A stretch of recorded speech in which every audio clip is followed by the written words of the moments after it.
एक युवा शिष्य ने एक महान गुरु के आश्रम में प्रवेश किया।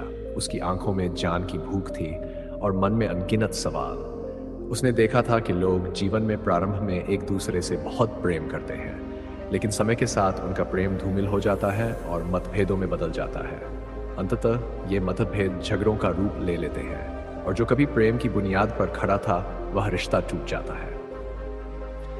एक दिन शिष्य गुरु के पास गया और उनसे पूछा, गुरुजी, क्यों ऐसा होता है कि जहां कभी प्रेम था, अब वहां नफरत ने उसकी जगह ले ली है? गुरु ने उसकी बात ध्यान से सुनी और फिर मुस्कुराते हुए कहा, आज मैं एक किसान से मिलने जा रहा हूं, तुम भी मेरे साथ चलो, तुम्हारे सवाल का उत्तर वहीं मिलेगा। कुछ समय बाद गुरु अपने शिष्य के साथ एक नजदीकी गांव पहुंचे। गांव के बीचों बीच एक घर था जिसके दरवाजे पर गुरु ने दस्तक दी। थोड़ी देर में दरवाजा खुला और एक व्यक्ति बाहर आया। उसने गुरु को प्रणाम किया और पूछा, गुरुजी, मैं आपकी क्या सेवा कर सकता हूं? गुरु ने कहा, क्या तुम्हारा अपनी पत्नी के साथ जो विवाद चल रहा था वह सुलझ गया? क्या अब तुम खुश हो? व्यक्ति ने भारी मन से कहा, गुरुजी, उस महिला से विवाह करना मेरे जीवन की सबसे बड़ी गलती थी। वह बिल्कुल भी अच्छी नहीं है। वह मेरी और मेरे परिवार की देखभाल नहीं करती, हमेशा अभिमान से बात करती है और गुस्से में रहती है। उसने कभी मुझे समझने की कोशिश नहीं की। मैं अब यही चाहता हूं कि वह मेरे जीवन से पूरी तरह दूर हो जाए और कभी वापस ना आए। गुरु ने शिष्य की ओर देखा और कहा, यह मनुष्य की स्वाभाविक प्रवृत्ति है। हर इंसान के अंदर अच्छाई और बुराई दोनों होती है, लेकिन हम केवल बुराई को याद रखते हैं और उसे ही देखते हैं। जब कोई व्यक्ति किसी में बुराई देखने लगता है, तो वह बुराई उसे हर तरफ दिखाई देती है और वह उसी में उलझ कर रह जाता है। गुरु ने उस व्यक्ति से पूछा, क्या तुम्हें अपनी पत्नी की कोई एक अच्छाई याद है? व्यक्ति ने थोड़ा सोचते हुए कहा, हाँ, एक बार मेरी मां बहुत बीमार पड़ी थी, तब मेरी पत्नी ने उनकी बहुत सेवा की थी। उसने दिन रात का ध्यान न रखते हुए उनकी देखभाल की थी। ये कहते हुए उसकी आंखें नम हो गई। गुरु ने मुस्कुराते हुए कहा, देखो, अच्छाई हमेशा हमारे अंदर होती है, लेकिन उसे देखने के लिए हमें अपने नजरिए को बदलना पड़ता है। जब हम अच्छाई को देखने लगते हैं तो हमारे जीवन में भी अच्छाई का संचार होने लगता है। यह सुनकर उस व्यक्ति ने अपने गुरु की बात को समझा और उसने अपनी पत्नी को वापस लाने का निर्णय लिया। शिष्य ने इस पूरी घटना को ध्यान से देखा और फिर गुरु से पूछा, गुरुजी, इस संसार में सबसे कठिन कार्य क्या है? गुरु ने कहा, इस संसार में सबसे कठिन कार्य है एकांत में रहना। एकांत में रहने का अर्थ है स्वयं के साथ रहना, अपने मन की गहराइयों में झांकना और अपने विचारों से मुठभेड़ करना। क्या तुम 30 दिन तक एकांत में रह सकते हो? शिष्य ने बिना किसी हिचकिचाहट के सहमति जताई। गुरु उसे एक गुफा में ले गए, जहां उन्होंने 30 दिन तक शांति से रहने का निर्देश दिया। उन्होंने उसे बताया कि वह गुफा में केवल अपने साथ रहेगा, किसी से भी संपर्क नहीं करेगा और अपने विचारों के साथ मौन में समय बिताएगा।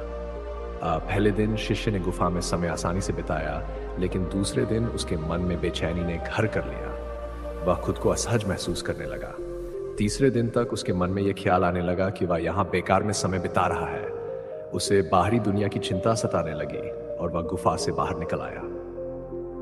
गुरु के पास पहुंचकर उसने कहा, गुरुजी, मैं अधिक समय तक गुफा में नहीं रह सका। मेरे भीतर बहुत बेचैनी थी और मैं बाहर आ गया। गुरु ने मुस्कुराते हुए कहा, मैं तुम्हारी प्रतीक्षा कर रहा था। मन को एकांत पसंद नहीं है, क्योंकि इसका अस्तित्व दूसरों पर आधारित है। जब मन को कोई और नहीं मिलता, तब यह बेचैन हो जाता है, क्योंकि इसे अपनी पहचान के लिए बाहरी सहारे की जरूरत होती है। शिष्य ने सिर झुकाकर कहा, गुरुजी, आप सही थे। एकांत में रहना वास्तव में बहुत कठिन कार्य है।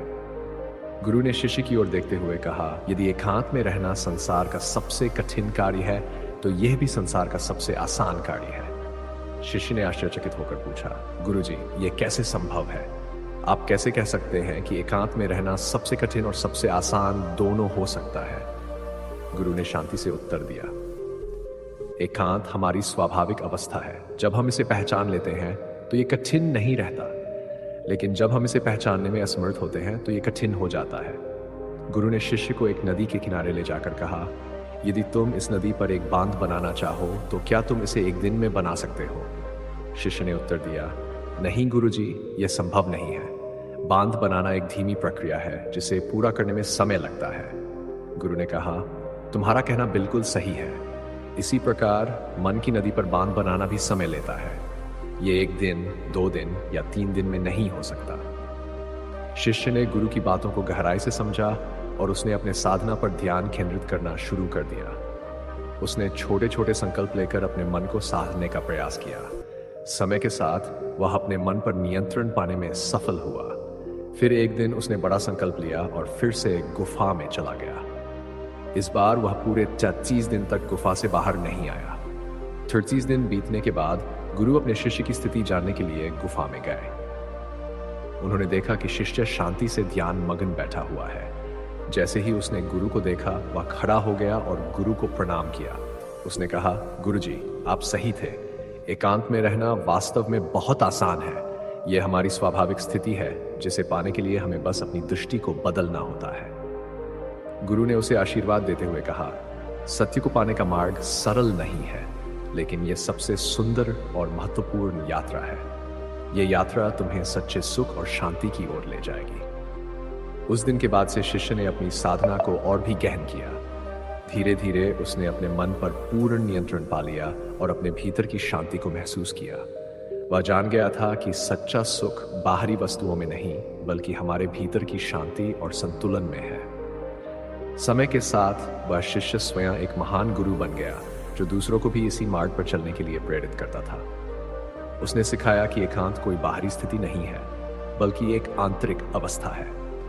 जब हम इस अवस्था को प्राप्त कर लेते हैं, तभी हम सच्चे सुख और शांति को पा सकते हैं। गुरु और शिष्य की ये कथा यहीं समाप्त होती है, लेकिन ये एक नई यात्रा की शुरुआत भी करती है।